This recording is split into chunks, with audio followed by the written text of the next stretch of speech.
हम लोग प्रॉपर्टी 1 पे बात कर रहे थे। 1 और 2 मैंने एक साथ लिखवाई थी और मैंने कहा था कि 1 और 2 नॉर्मली जो है रिजेक्टेड प्रॉपर्टीज हैं, जिनके बारे में ये कहा जाता है कि इन पे क्वेश्चन होता ही नहीं है। ठीक है ना, इन पे नॉर्मली ये कहा जाता है इन पे क्वेश्चन होता ही नहीं है।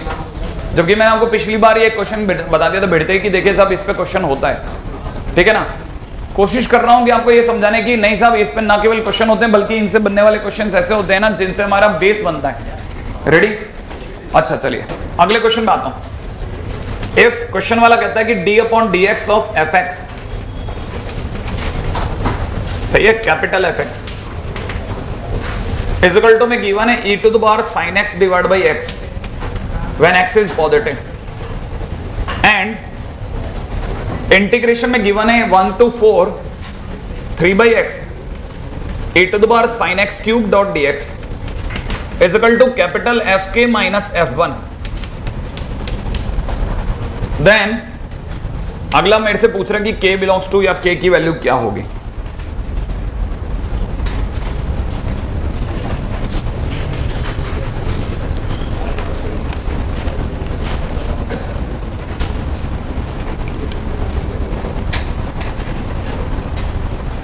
पहले आईआईटी में आया और 3 साल बाद मेंस में भी आ गया। ठीक है, मैंने इससे पहले भी आपके साथ जब बात करी थी तब मैंने आपको एक बात बताई थी कि नॉर्मली आप हैबिट डाल लीजिए कि किसी का डिफरेंशिएशन दिया गया है तो इनडायरेक्ट वे में इंटीग्रेशन दिया गया है। अगला बोल रहा है कि एफ एक्स का डिफरेंशिएशन ये है, इसका मतलब तो आप में से सभी लोग समझ जाएं कि इसका मतलब ये कि इनडायरेक्ट वे में देने वाले की मंशा थी कि e की power sin x dot dx divide by x जब भी दिखेगा आपके दिमाग में fx आ जाए। क्या आप ये बात समझ गए? आज जैसे ही आपके दिमाग में आया अब आपने क्वेश्चन की तरफ दिमाग लगाया कि यार ये कुछ कह रहा है। आप में से किसी के दिमाग में आया कि यार इसमें एक काम करते 3 को तो अपन कर देते हैं बाहर। यहां लिखा हुआ है e की पावर में कितना sin x cube divide by x dot dx, right है। लिमिट जो भी दे रखी है वो बाद में बच्चे को दिखता ही नहीं उस समय जब वो अपने दिमाग से सोच रहा होता है। उसको लगता है कि एक काम हो सकता है क्या, e की पावर sin x नहीं या x क्यूब है, मैं एक चालाकी से इसको x क्यूब को t मान लेता हूं। सही है, अगर मैंने x क्यूब को t मान लिया, ठीक है ना, तो बस मुझे नीचे एक x क्यूब की दरकार है, मेरे लिए काम हो गया। उसने कैसे प्लानिंग सोची सुनना, मैं आपको षड्यंत्र बता रहा हूं जो उसके दिमाग में आया। यहां पे देखिएगा उसने क्या किया, इसके लिए 3x स्क्वायर को अंदर ले लिया, e की power sin x cube upon x cube बना डाला। सोचा, और अब उसके दिमाग में क्या चल रहा है, वो क्या करेगा, x क्यूब को जैसे ही वो x क्यूब को t मानेगा उसे पता है e की power sin t by t हो जाएगा। और उसे पता है प्रॉपर्टी 1 उसकी भयंकर मदद करेगी sin t को किस में बदलने में, sin x में। और जैसे वो sin x में बदलेगा तुरंत से पीछे वाला इंटीग्रेशन काम कर जाएगा। क्या आपको बात समझ में आई या नहीं आई? इसका मतलब उसके दिमाग में बराबर प्रॉपर्टी 1 का जबरदस्त झमेला चल रहा है। x क्यूब को उसने t माना, आपको पता चली गया होगा x स्क्वायर डॉट dx बराबर कितना हो गया, dt बाई 3। श्योर है? लेकिन लिमिट भी तो बदलेगी, कोई मेरे को बताएगा ये लिमिट अभी किसकी है?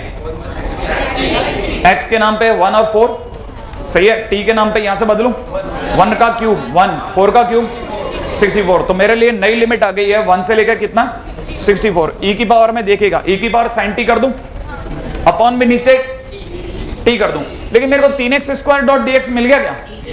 ये किस में चला गया, dt में। अब आप बताओ e की power sin t by t का इंटीग्रेशन कितना दिया है, fx या ft, कुछ भी कह दूं।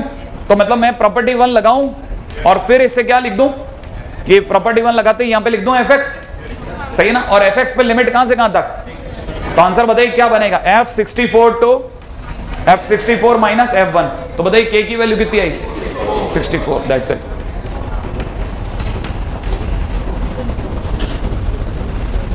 आईआईटी में जो क्वेश्चन आया उसमें यहां 2 था, यहां sin x स्क्वायर था, बाकी सब सेम था। अब आप में से कोई बताएगा कि अगर यहां sin x स्क्वायर था तो इंटीग्रेशन क्या रहा होगा, आंसर क्या आया होगा, 16। सोच लिया आपने, क्यूब है तो 64 और अगर x स्क्वायर है तो 16, दैट्स इट। इतना सिंपल गेम हो रहा होगा। चलें आगे।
हाँ भाई, मैंने 5 क्वेश्चन लिखे हैं,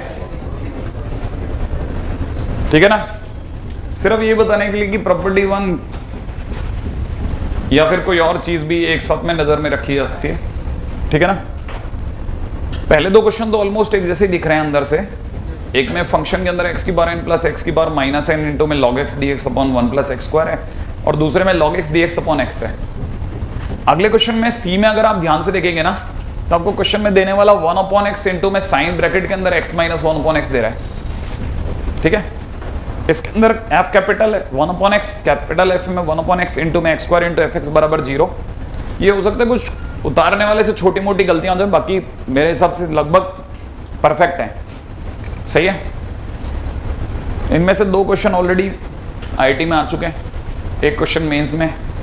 इसका मतलब ये कि ये नजरों में तो है, ठीक है ना, और बाकी ये 2 क्वेश्चन तो सिंगेज के ही हैं, ठीक है। तो आपको देखते बिड़ते मिल जाएंगे इधर उधर, जरा सा भी आप नजर डालोगे आपको पहले ही मौके पर दिख जाएंगे, ठीक है।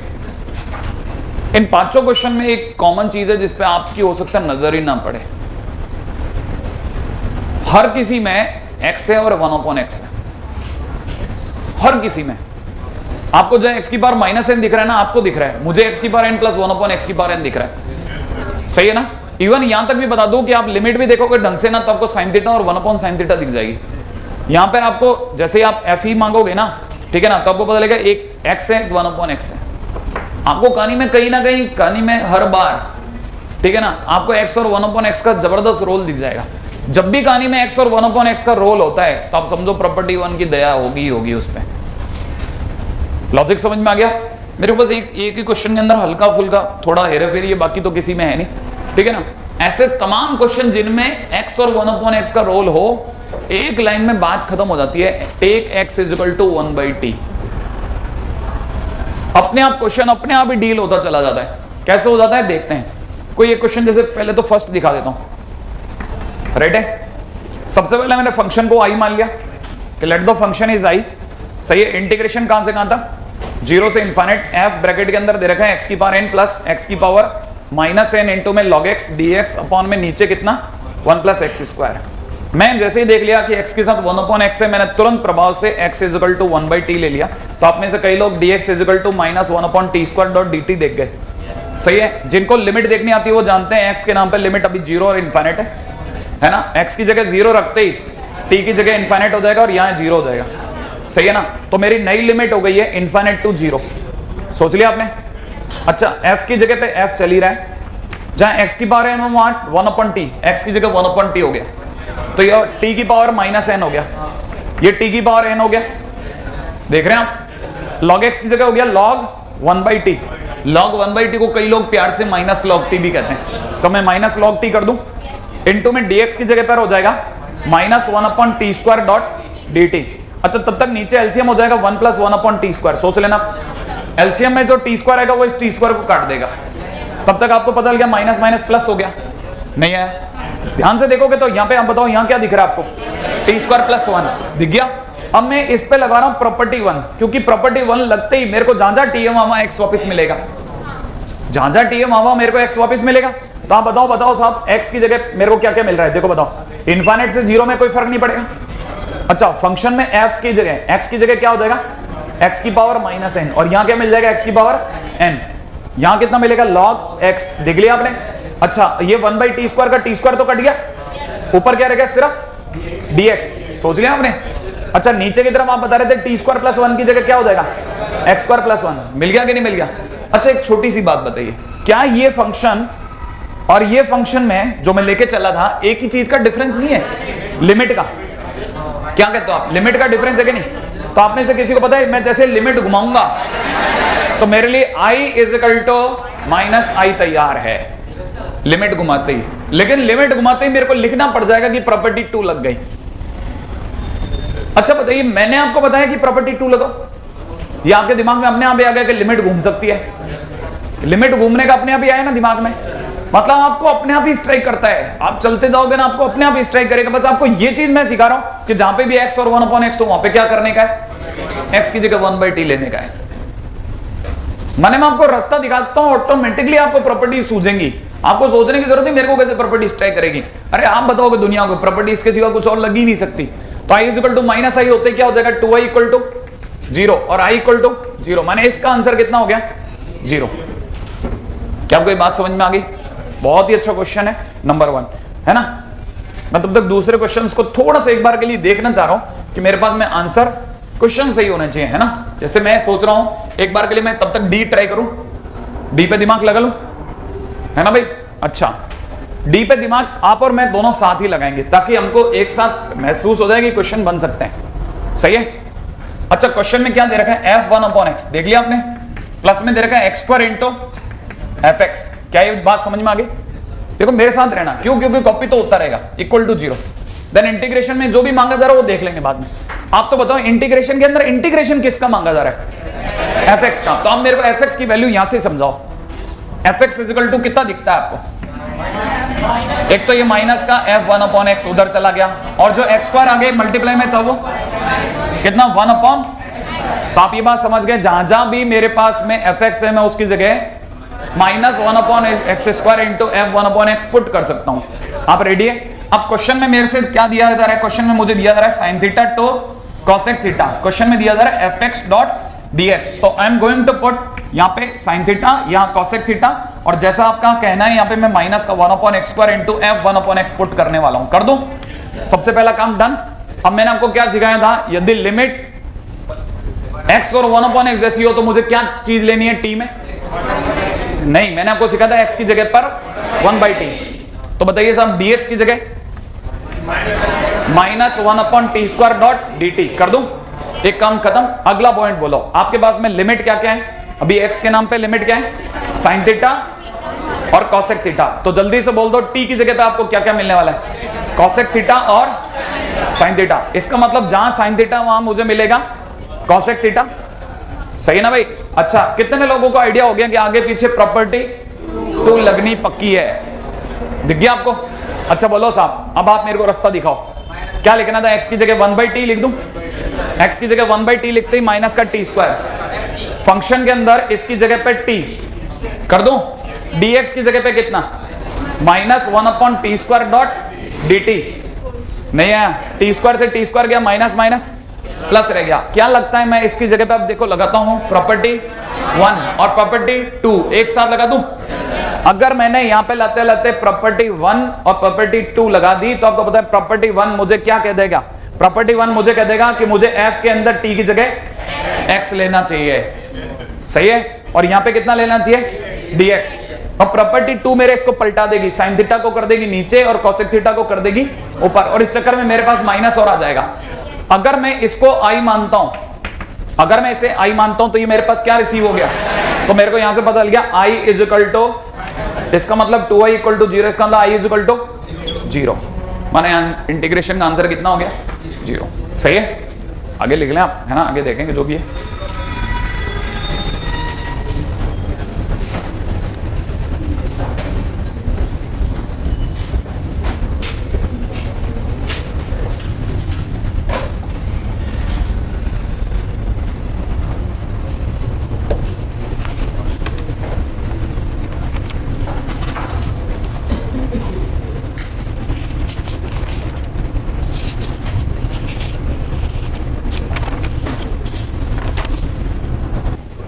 हाँ भाई, बस आप तो मेरे को ये बताइए मुझे करना है या आप ट्राई करेंगे? आप तो बस ये समझा दो F E is equal to कितना होगा, उसको देख के बोलो। एफ एक्स बराबर कैपिटल एफ एक्स बराबर स्मॉल एफ एक्स ये है, तो मेरे को क्या लिखना है, F E plus F 1/e। चलो जल्दी से बताओ एफ ई कितना है, एफ एक्स बराबर इतना है, तो integration log t upon 1 plus T dot D T, limit 1 से लेकर के e तक। बेहतरीन। अब पास वाले की लिमिट बोलो। अरे f1 अपॉन भी तो लिखाओगे कितना, log t अपॉन में कितना 1 plus T dot D T, limit कहां से कहां तक, 1 से 1 अपॉन e। अच्छा एक बात बताइए, अब आपको क्या करना है, आपको इतना तो समझदारी आप में भी होगी कि आपको अंदर का मटेरियल सेम दिख रहा है, हाँ के ना? किस्मत अच्छी होती अगर ये लिमिट भी सेम हो जाती तो, अगर लिमिट सेम हो जाती मजा आता नहीं आया। क्या करें आखिरकार? क्या आपको लगता है मैं इस लिमिट का, एक बार जरा सोच के जवाब देना, ध्यान से देखना एक बार जरा, ये आपको लिमिट क्या दिख रही है? मुझे दिख रही है 1/1, नहीं दिख रही, मैं उल्टा बोलता हूं, ये आपको लिमिट दिख रही है 1 से e, मुझे दिख रही है 1/1 और 1/e,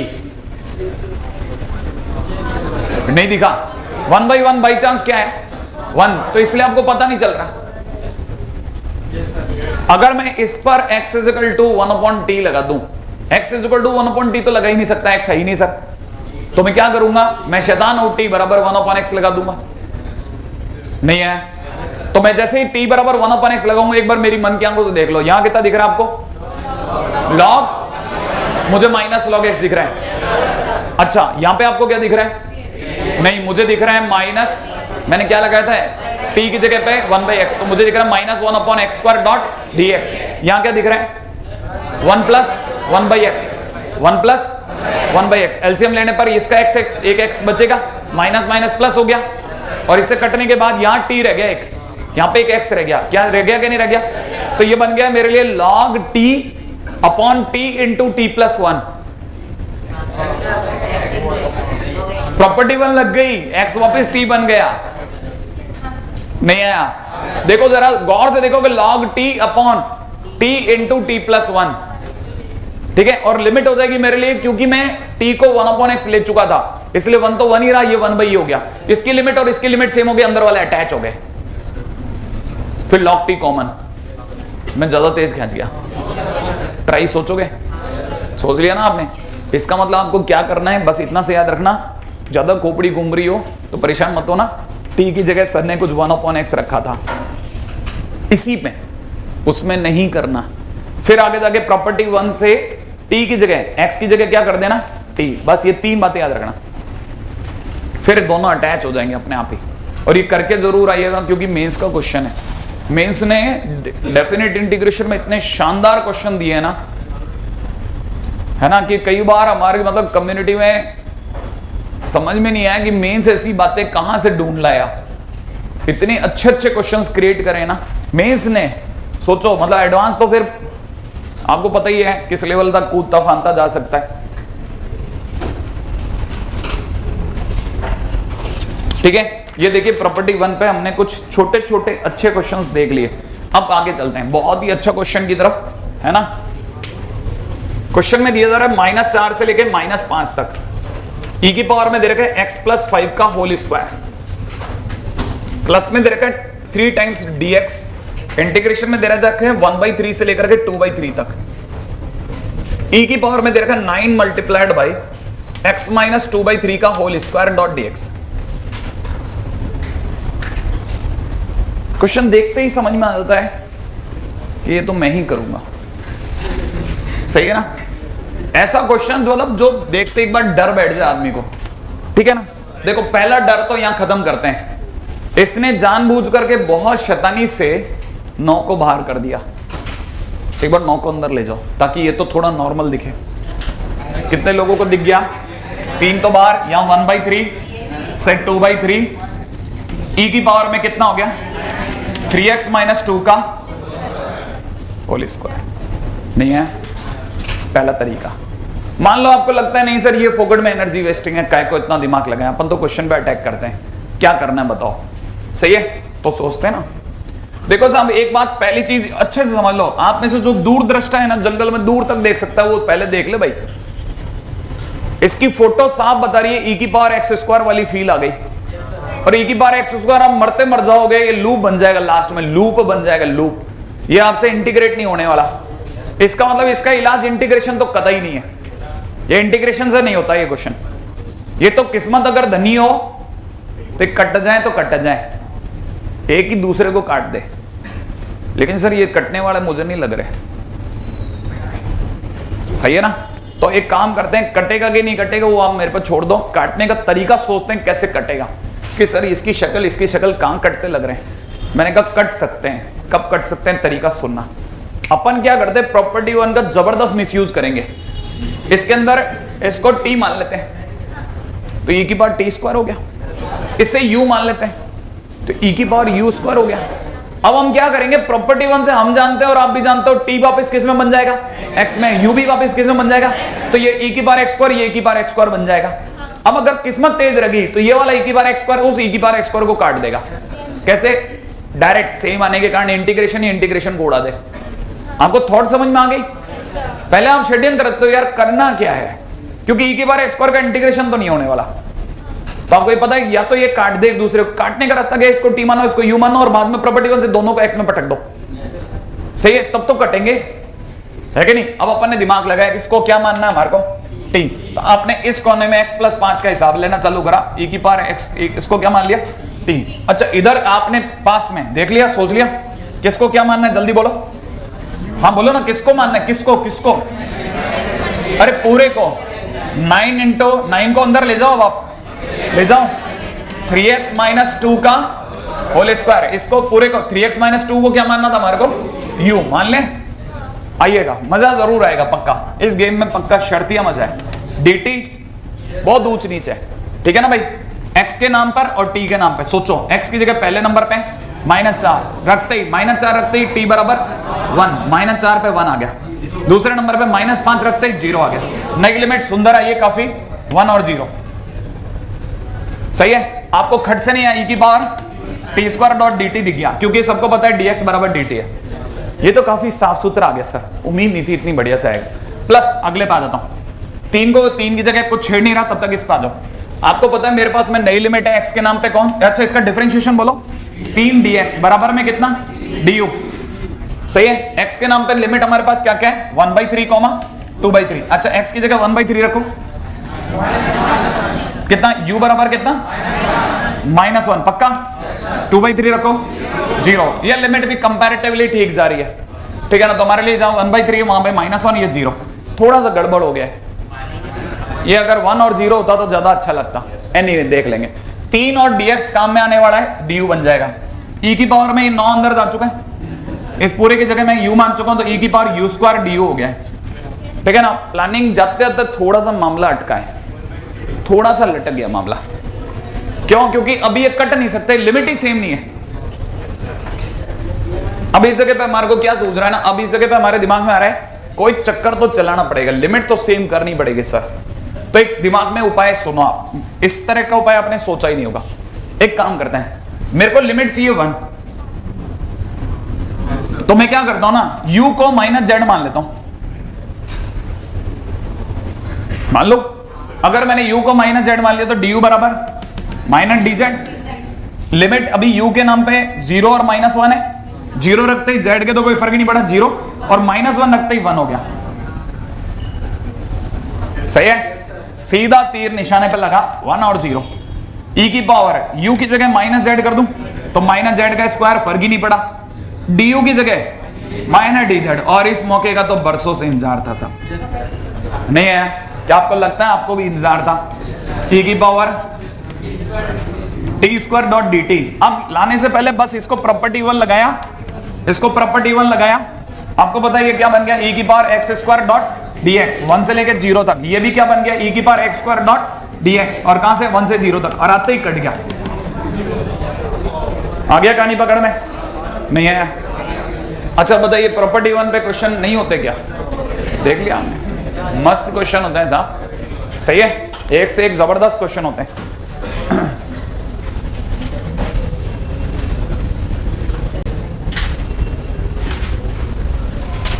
आप थोड़ा सीपीएस और करना चालू कर दो ना। आप में भी उतनी कमियां हैं जितनी दूसरों में है।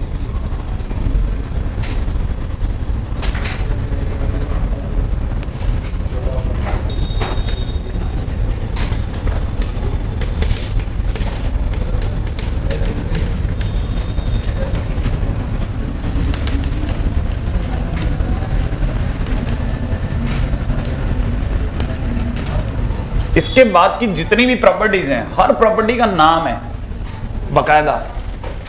कुछ लोग उसे किंग, क्वीन, जैक कहकर के उनका अपमान करते हैं, सही है ना। किंग, क्वीन, जैक अगर ऐसे बोलेंगे, king property, queen property, jack property, से क्या होता है ना, बच्चे को जरूर थोड़ा अच्छा लगता है, क्योंकि याददाश्त में उसके कुछ नहीं घुसता। ठीक है ना। आप इसको नाम के साथ साथ आप उनसे एक कदम आगे याद रखो। आप ये याद रखो किसका काम क्या है। प्रॉपर्टी 1 और प्रॉपर्टी 2 का काम तो मैंने आपको समझा दिया। आपने प्रॉपर्टी 1 में ये भी अच्छे से समझ लिया कि जहां भी x और 1/x दिख गया आपको x को 1/t लेना ही है। आपने एक नई चीज सीख ली। e की पावर x² 2 बार दिख गया तो आपने ये भी सीख लिया कैसे भी करके घुमा फिरा के इन दोनों को कटवाना है। अब आप प्रॉपर्टी नंबर 3 का नाम सुन लो, इसका नाम है स्प्लिटिंग लिमिट बेस्ड प्रॉपर्टी। कितने लोगों को समझ में आ गया? स्प्लिटिंग लिमिट का मतलब होता है लिमिट का टूटना। तो आपको यहां पर क्या करना है ना, इस प्रॉपर्टी में क्लियर संदेश है कि आपको लिमिट को स्प्लिट करना है। कब तोड़ना है, कहां तोड़ना है, अपनी सहूलियत के लिए तोड़ना है। आपको तुरंत खुद ही बता देगा यहां तोड़ो मेरे को, खट से नहीं आपका दिमाग में आ जाएगा। यूज कब होती है? हर प्रॉपर्टी का नाम है, बकायदा यूज है। क्वेश्चन देखते ही स्ट्राइक करता है यहां प्रॉपर्टी 3 पहले लगेगी। आप इस जगह पे ये नहीं कह सकते कि आपको प्रॉपर्टी 3 का पता ही नहीं चलता कब लगी। अरे ऐसे कैसे हो सकता है? बकायदा उसके इंडिकेशंस हैं, सिग्निफिकेंस है कि भाई ये लगेगी ही लगेगी। कैसे? जैसे splitting limit based property in questions of greatest integer, fractional part, modulus, signum and defined function. जब जब भी इस तरह के फंक्शंस आएंगे आपको थर्ड प्रॉपर्टी का यूज करना बनता है। पहला काम ही प्रॉपर्टी 3 है, इसके सिवा कुछ उठाना बेवकूफी है। इसका मतलब आपने ना तो चैप्टर पढ़ा और ना आपने समझा। आपको कहानी पकड़ मारी है। ग्रेटेस्ट इंटीजर का क्वेश्चन आपको कैसे नहीं सूझा प्रॉपर्टी 3? आप बाजार में कैसे कह सकते हो मेरे को समझ में नहीं आ रहा? अरे कैसे, इसको तो नियम है, इसका ये नियम है, इसका ये नियम है। बात समझ में आई आपको? अब समझ लें आप। देखो इस प्रॉपर्टी में क्या कहता है, इस प्रॉपर्टी का काम क्या है। ये कहता है a से लेके b तक अगर आप किसी फंक्शन का इंटीग्रेशन कर रहे हो, a से लेके b तक किसी फंक्शन का इंटीग्रेशन कर रहे हो और आप चाहते हो कि वो c पर रुके, ठीक है ना। जहां c क्या चीज है, if c is lying in between a, b, c अपने आप में a से b के बीच का कोई पॉइंट है, तो आप चाहो ना तो a से b के बीच में इंटीग्रेट करते समय c पर फंक्शन को रोक सकते हो। कैसे? आप इंटीग्रेशन में a से c तक का इंटीग्रेशन अलग कर दो और c से लेकर के b तक का इंटीग्रेशन अलग कर दो। कोई लॉजिक नहीं, बहुत सिंपल। आप सोचो ना कैसे, आखिरकार दिमाग में नहीं आएगा। आप सोचो a से b तक का किसी फंक्शन का integration, what it indicates? It indicates area under a to b। Area under करो from x is equal to a to x is equal to b। आप चाहो तो क्या आप ऐसा नहीं कर सकते कि x is equal to a से लेके x is equal to b तक का एरिया निकालते समय किसी c पॉइंट पर रुक जाओ?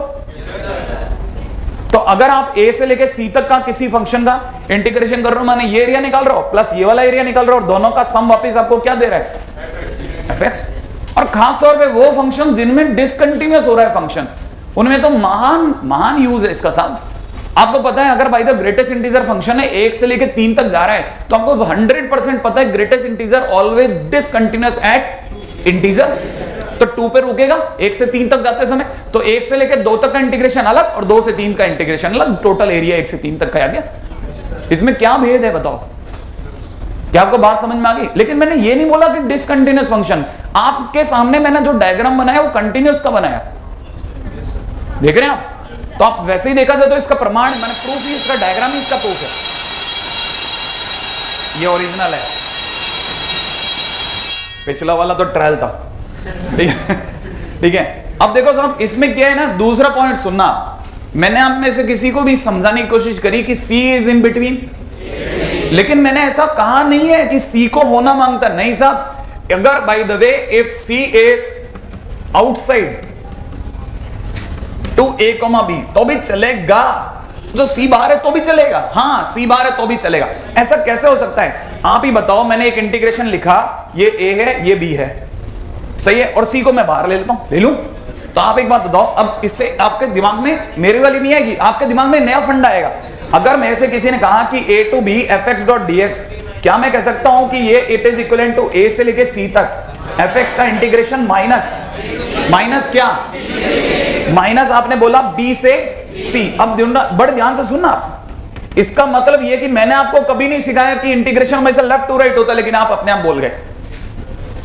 आपने b से c बोला, c से b किसी ने नहीं बोला, नहीं देखा? मैं आपको हर बार बोलता हूं ना, ये कैलकुलस है ना, that runs into your blood. आप हमेशा सही सोचते हो, नहीं आया समझ में? वो आपने अपना भी बोला कि आपने बोला कि बी से सी घटाओ, ए से बी का टोटल इंटीग्रेशन, ए से सी तक इंटीग्रेशन बी से सी घटाओ, किसी ने नहीं बोला सी से बी घटाओ। नहीं आया समझ में?